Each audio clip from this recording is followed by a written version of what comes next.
नमस्कार, टीव्ही 9 मराठीच्या आजची बातमध्ये आपलं स्वागत। मी प्रज्ञा आणि बुलेटिनच्या सुरुवातीलाच मोठी बातमी आहे। दिल्लीमध्ये काँग्रेस उमेदवारांबाबतची बैठक संपली आहे। नाना पटोले लोकसभा लढणार अशी माहिती समोर येते। भंडारा गोंदियातनं नाना पटोले तर चंद्रपूरमधनं विजय वडेट्टीवार यांना उमेदवारी दिली जात असल्याचं सूत्रांकडून कळतंय। कोल्हापुरातनं शाहू महाराज तर सोलापुरातनं प्रणिती शिंदे यांच्या नावावर शिक्कामोर्तब झाल्याची ही माहिती सूत्रांकरवी समोर आलेली आहे। भंडारा गोंदियामधनं नाना पटोले आणि चंद्रपूरमधनं विजय वडेट्टीवार यांच्या उमेदवारीची माहिती आता समोर येतेय। चंद्रपूरमधनं प्रतिभा धानोरकर यांच्या नावाची खरं तर चर्चा होती, मात्र विजय वडेट्टीवारांचं नाव समोर आलंय। तर आपण ही संभावित यादी जी सूत्रांकडून मिळालेली आहे काँग्रेसच्या उमेदवारांची ती पाहतोय। भंडारा गोंदिया नाना पटोले आहेत, विजय वडेट्टीवार जे आहेत ते सुद्धा चंद्रपूरमधनं लढतील अशी चर्चा आहे।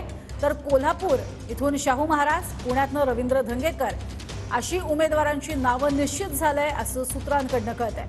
आणि आपण बघतोय भंडारा गोंदियातनं नाना पटोले स्वतः पुन्हा एकदा निवडणूक लढवणार आहेत लोकसभेसाठीची। चंद्रपूरमधनं विजय वडेट्टीवारांचंच नाव समोर आलंय। याआधी त्यांच्या मुलीचं नाव समोर येत होतं, तसंच प्रतिभा धानोरकर सुद्धा इच्छुक होत्या। तो कोल्हापुरातनं शाहू महाराज हे काँग्रेसकडनं लढणार असं कळतंय आणि पुण्यातनं रवींद्र धंगेकर यांच्या नावावर शिक्कामोर्तब झाल्याचं कळतंय। तो सोलापुरातनं प्रणिती शिंदे, अमरावतीतनं बळवंत वानखेडे, नंदुरबारमधनं गोवेल पाडवी आणि गडचिरोलीमधनं नामदेव किरसाट ही नावं सुद्धा सूत्रांकरवी निश्चित झाल्याचं कळतंय। त्याची महत्त्वाची बैठक पार पडली आहे। त्यात आपण बघतोय नागपूरमधनं विकास ठाकरे, अकोल्यातनं अभय पाटील, नांदेडमधनं वसंतराव चव्हाण आणि लातूरमधनं डॉक्टर शिवाजी कलगे अशी नावं सुद्धा समोर आलेली आहेत। 18 जागा लढवणार आहे काँग्रेस असंही समजतं आहे।